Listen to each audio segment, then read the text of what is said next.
नमस्कार। पिछले वीडियो में हम मगध साम्राज्य के उत्कर्ष में हर्यक वंश के संस्थापक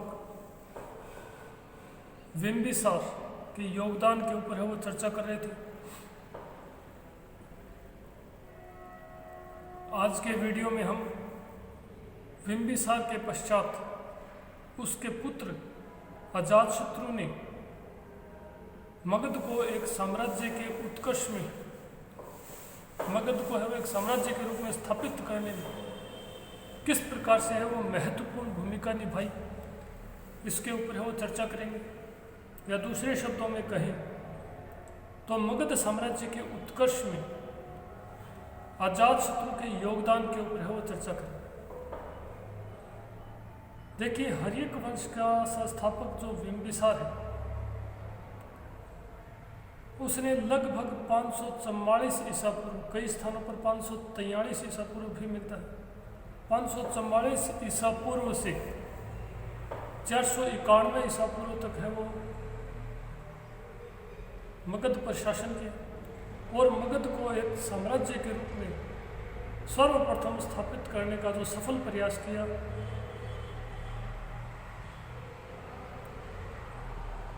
491 ईसा पूर्व में उसके पुत्र अजातशत्रु द्वारा उसे बंदी बनाकर है वो कारागार में डाल देने, तत्पश्चात उसकी मृत्यु के बारे में हमने वो पिछले वीडियो में चर्चा की थी। उसकी मृत्यु के पश्चात अजातशत्रु 492 ईसा पूर्व में मगध का सम्राट बना, जिसने 492 ईसा पूर्व से लेकर 459 ईसा पूर्व तक है वो शासन किया। अजातशत्रु के प्रारंभिक जीवन के बारे में भी हमें जो जानकारी है वो अति अल्प मिलती है। उसके प्रारंभिक जीवन के बारे में जानकारी से संबंधित अधिकांश जो धार्मिक ग्रंथ जो कि मुख्य रूप से जैन और बौद्ध धर्म से संबंधित है, उन ग्रंथों में उसके प्रारंभिक जीवन के बारे में अत्यंत ही अल्प जानकारी मिलती है। उसके प्रारंभिक जीवन के संबंध में जो सर्वाधिक विवादित जो प्रश्न उठता है वो उसकी माता को लेकर है।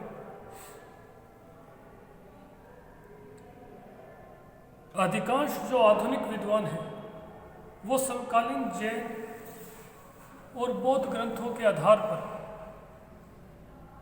उसे लिच्छवी रानी यानी बिंबिसार की जो लिच्छवी पत्नी यानी रानी जो थी चेलेन्ना, उस चेलेन्ना का पुत्र है वो स्वीकार करते हैं।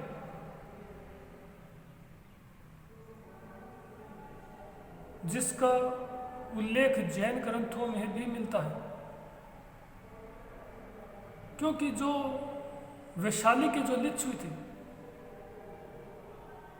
वो विदेह गणराज्य के,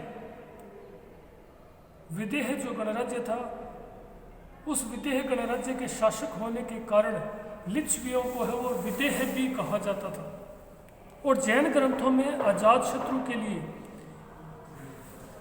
वैदेही पुत्र शब्द का प्रयोग किया गया है। जैन ग्रंथों में अजातशत्रु के लिए वैदेही पुत्र शब्द का प्रयोग किया गया है, क्योंकि उसकी माता चेलेन्ना, उसकी संभावित माता चेलेन्ना जो है वो विदेह राज चेटक की पुत्री थी। संभवतः इसी कारण उसे वैदेही पुत्र नाम से संबोधित किया गया है। इसके अलावा जैन साहित्य में अजातशत्रु को है वो कुणिक नाम से भी पुकारा गया है। परंतु जो बौद्ध ग्रंथ हैं जिनमें मुख्य रूप से मध्यम निकाय, बौद्ध ग्रंथ मध्यम निकाय में अजातशत्रु को कौशल नरेश प्रसेनजित की बहन कौशल देवी का पुत्र बताया गया है। यद्यपि उसके प्रारंभिक जीवन के बारे में भी इतिहासकार है वो सहमत नहीं है, परंतु क्योंकि जैन और बौद्ध ग्रंथों में अलग अलग विवरण के कारण इतिहासकार आज भी पूर्णतया सहमत नहीं है। परंतु अजातशत्रु के द्वारा मगध को एक साम्राज्य के रूप में स्थापित करने के लिए जो संघर्ष किए गए, उन संघर्षों के बारे में जो जैन और बौद्ध ग्रंथों में उल्लेख मिलता है, उनमें कुछ कारणों को छोड़ दिया जाए तो अधिकांश जो तथ्य है वो एक दूसरे ग्रंथों की है तथ्यों की पुष्टि करते हैं। अजातशत्रु भी अपने पिता बिंबिसार की भांति है वो साम्राज्यवादी था और उसने भी सिंहासन पर बैठने के बाद मगध का है वो विस्तार करने का प्रयास किया। संभवतः उसकी इसी नीति यानी उसकी साम्राज्यवादी नीति के कारण ही उसे अपने शासनकाल में है वो 3 राज्यों के साथ संघर्ष करना पड़ा। इन 3 राज्यों में है वो कौशल, वज्जी संघ और अवंती थी। साम्राज्य विस्तार की नीति के अंतर्गत अजातशत्रु को जो सर्वप्रथम संघर्ष करना पड़ा वो था कौशल। लेकिन यहाँ पर भी जैन और बौद्ध ग्रंथों में दोनों में अलग अलग कारण बताए गए हैं, दोनों के मध्य संघर्ष के। अजातशत्रु को सर्वप्रथम है वो कौशल राज्य से है वो संघर्ष करना पड़ा और इस मगध कौशल संघर्ष का जो विस्तृत वर्णन है वो हमें बौद्ध ग्रंथों में मिलता है। इन बौद्ध ग्रंथों के अनुसार बिंबिसार की दुखद मृत्यु के बाद उसकी रानी जो कौशल देवी थी वो भी अपने पति के दुखातिरेक में है वो मर गई। इस बात से उसका भाई जो कौशल नरेश प्रसेनजित था वो अत्यधिक क्रोधित हुआ और उसने अपनी बहन को या बिंबिसार को दहेज स्वरूप जो काशी का क्षेत्र दिया था उस पर पुनः अधिकार कर लिया।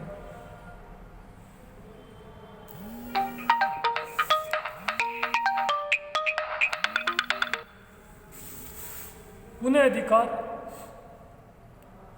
कर लिया,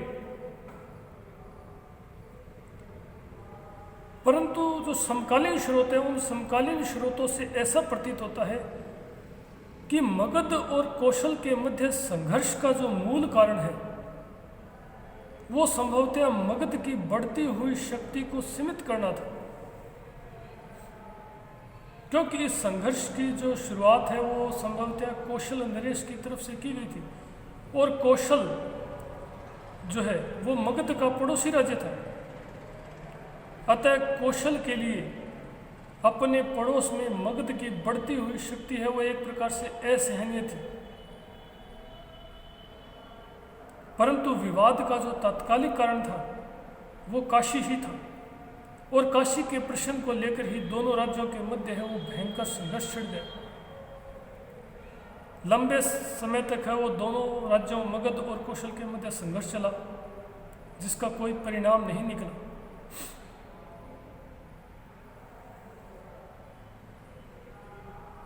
समकालीन बौद्ध ग्रंथों के अनुसार अंततः दोनों पक्षों के मध्य वो सुलह हो गई और कौशल नरेश प्रसेनजित ने इस सुलह समझौते को स्थायी स्वरूप देने के लिए अपनी पुत्री वाजीरा का जो विवाह है वो अजातशत्रु के साथ कर दिया और काशी का क्षेत्र भी दहेज स्वरूप अपनी पुत्री वाजीरा को है वो दे दिया। इस प्रकार काशी क्षेत्र पर जो है काशी का जो क्षेत्र है वो स्थायी रूप से है वो एक प्रकार से मगध के अधिकार में चला गया। साम्राज्य विस्तार की दिशा में अजातशत्रु को दूसरा संघर्ष है वो वैशाली के लिच्छवियों के साथ करना पड़ा। यहाँ पर भी मगध और वज्जी संघ के मध्य संघर्ष का उल्लेख जो है वो जैन और बौद्ध दोनों ही ग्रंथों में मिलता है, परंतु दोनों में अलग अलग कारण बताए गए हैं। बौद्ध ग्रंथों में मुख्य रूप से महापरिनिर्वाण सूत्र और महावग प्रमुख है, जिनमें वज्जी संघ और मगध के मध्य संघर्ष का उल्लेख मिलता है। जैन ग्रंथों में निर्यावली सूत्र, जिसमें वज्जी संघ और मगध के मध्य वो संघर्ष का उल्लेख मिलता है, परंतु दोनों ही ग्रंथों में संघर्ष के अलग अलग कारण बताए गए हैं। जैन साहित्य निर्यावली सूत्र के अनुसार बिंबिसार की जो लिच्छवी रानी थी चलना, उसके दो पुत्र थे, हल और बेहल।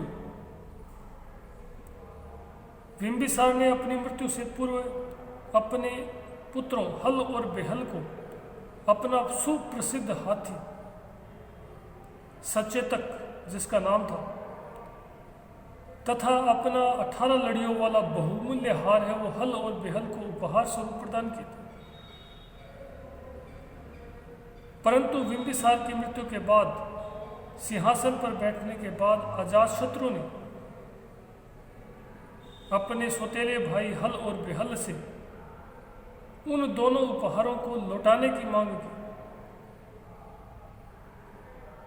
और जैन ग्रंथों के अनुसार हल और बेहल ने उन उपहारों को लौटाने से इनकार कर दिया और अपने प्राणों की रक्षा के लिए अपने नाना चेटक के वो शरण में पहुंचे।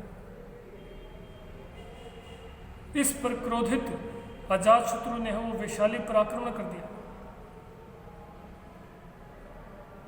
परंतु जो बौद्ध ग्रंथ है उन बौद्ध ग्रंथों में वज्जी संघ और मगध के मध्य संघर्ष का दूसरा ही कारण दिया गया।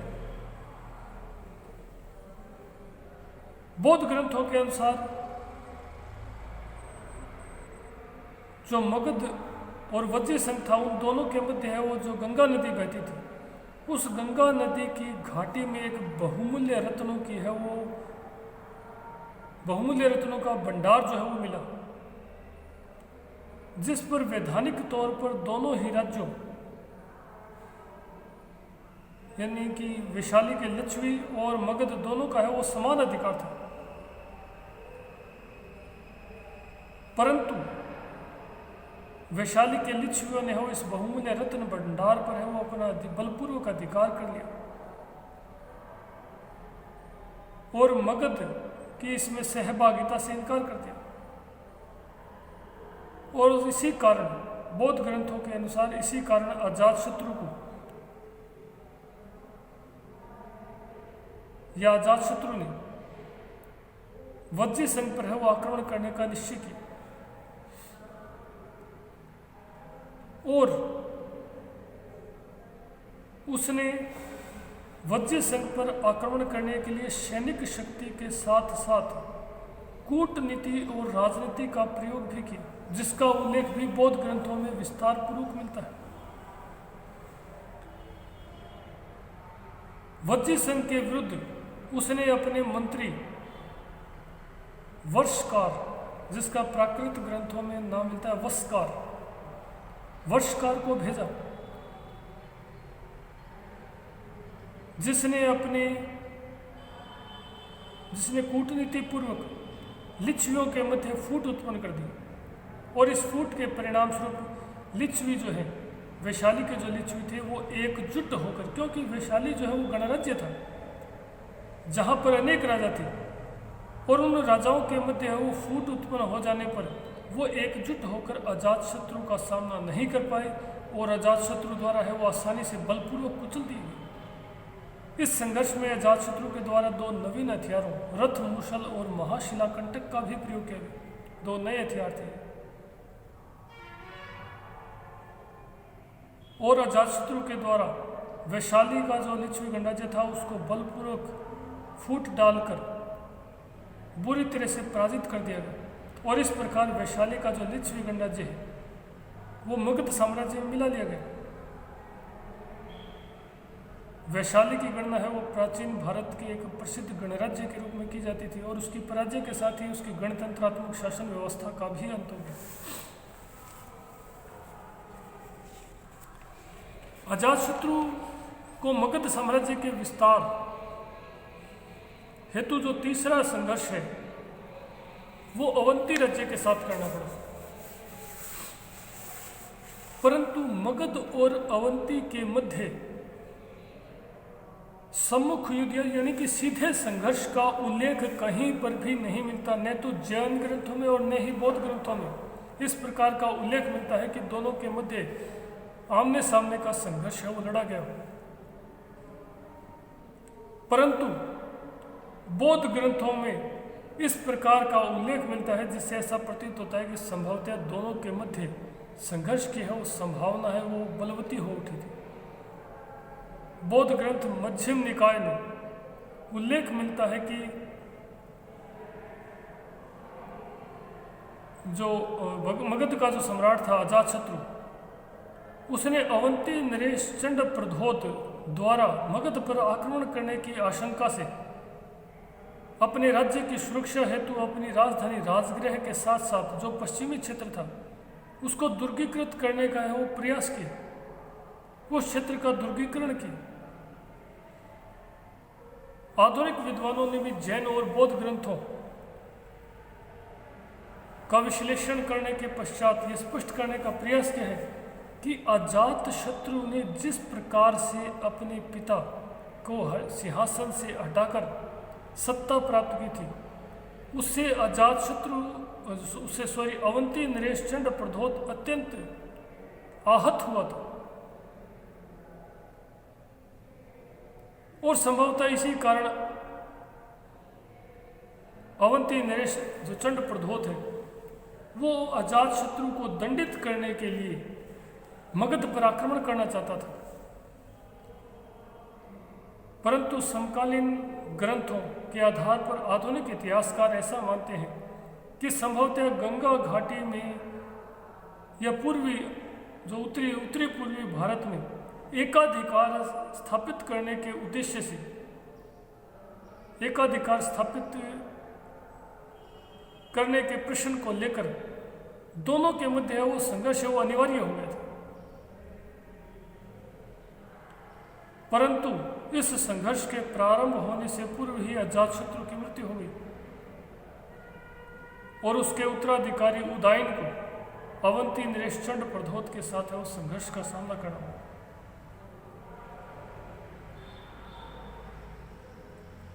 459 ईसा पूर्व में अजातशत्रु की है वो मृत्यु हो गई। यहाँ भी एक प्रकार से अत्यंत विवाद का प्रश्न है। बौद्ध ग्रंथों के अनुसार अजातशत्रु के पुत्र उदाई या उदयन को है वो अपने पिता का हत्यारा बताया गया, परंतु बौद्ध ग्रंथों के अलावा अन्य किसी भी ग्रंथ से इस तथ्य की है वो पुष्टि नहीं होती। इसी आधार पर अधिकांश आधुनिक विद्वान उदाई या उदयन को है वो पितृहंता मानने से इनकार करते हैं। पुराणों के अनुसार अजातशत्रु ने मगध पर है वो लगभग 25 वर्ष तक शासन किया था,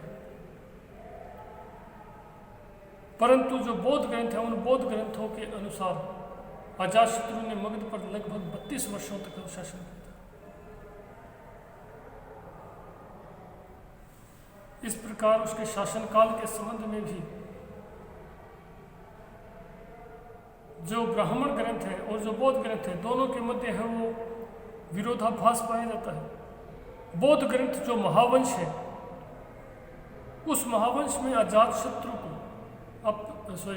उदयन को अपने पिता उदयन को जो है वो अपने पिता अजातशत्रु का हत्यारा बताया गया, उस पर पितृघाती होने का आरोप लगाया गया।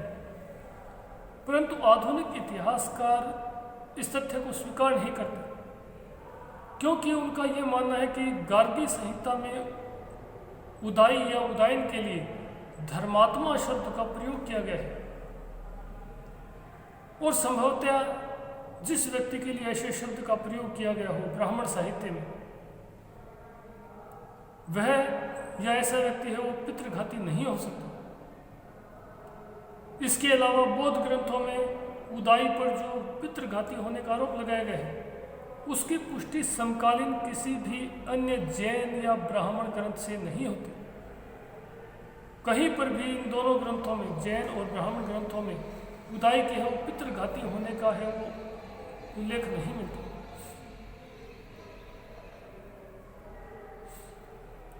अगला प्रश्न ये है कि अजातशत्रु की मृत्यु के बाद उसका उत्तराधिकारी कौन बना। देखिए, इसके ऊपर भी विवाद है। अजातशत्रु की मृत्यु के बाद उसका उत्तराधिकारी कौन बना। यद्यपि अधिकांश आधुनिक विद्वान इस बात पर सहमत हैं कि अजातशत्रु की मृत्यु के बाद उसका पुत्र उदाई या उदायन है वो मगध का सम्राट बना, परंतु ब्राह्मण ग्रंथ जो पुराण है उनके अनुसार अजातशत्रु का उत्तराधिकारी जो है वो दर्शक था। दर्शक नामक शासक है उसका उत्तराधिकारी था। वहीं बौद्ध ग्रंथ दीपवंश और महावंश तथा जैन ग्रंथ परिशिष्ट पर्वन, कथाकोश के अनुसार अजातशत्रु की मृत्यु के बाद उसका पुत्र उदाई जो उदायन था वह शासक बना। और अधिकांश विद्वान भी अजातशत्रु के बाद उदायन को ही हर्यक वंश का है वो अगला शासक स्वीकार करते हैं। यद्यपि बौद्ध ग्रंथों में उदाई को पितृघाती कहा गया है, परंतु समकालीन किसी भी ब्राह्मण या जैन ग्रंथ में उसके पितृघाती होने का उल्लेख नहीं मिलता। जैन ग्रंथों में तो स्पष्ट रूप से बताया गया है कि जब अजातशत्रु की मृत्यु हुई थी राजगृह में, उस समय उसका पुत्र उदाई जो है वो चंपा में था। चंपा जो प्रांत था उस प्रांत में था जहां उसके पिता अजातशत्रु के द्वारा उसे उपराजा यानी प्रांतपति नियुक्त किया गया था। अर्थात जैन ग्रंथ उसे स्पष्ट रूप से उदाई के है वो पितृघाती होने से इनकार करते हैं। उदाई के शासनकाल की जो सबसे प्रमुख घटना मानी जाती है वो है राजधानी परिवर्तन। देखिए, उदाई हर्यक वंश का शासक था जिसने राजगृह के स्थान पर गंगा और सोन नदी के तट पर बसे कुसुमपुरा नामक गांव के निकट मगध की सर्वाधिक प्रसिद्ध राजधानी पाटलिपुत्र की स्थापना की थी, जो आगे चलकर एक प्रकार से मगध की है वो लंबे समय तक एक शक्तिशाली राजधानी रही, जिसका उत्तर भारत में अपना सांस्कृतिक और राजनीतिक महत्व लंबे समय तक वो रहा था।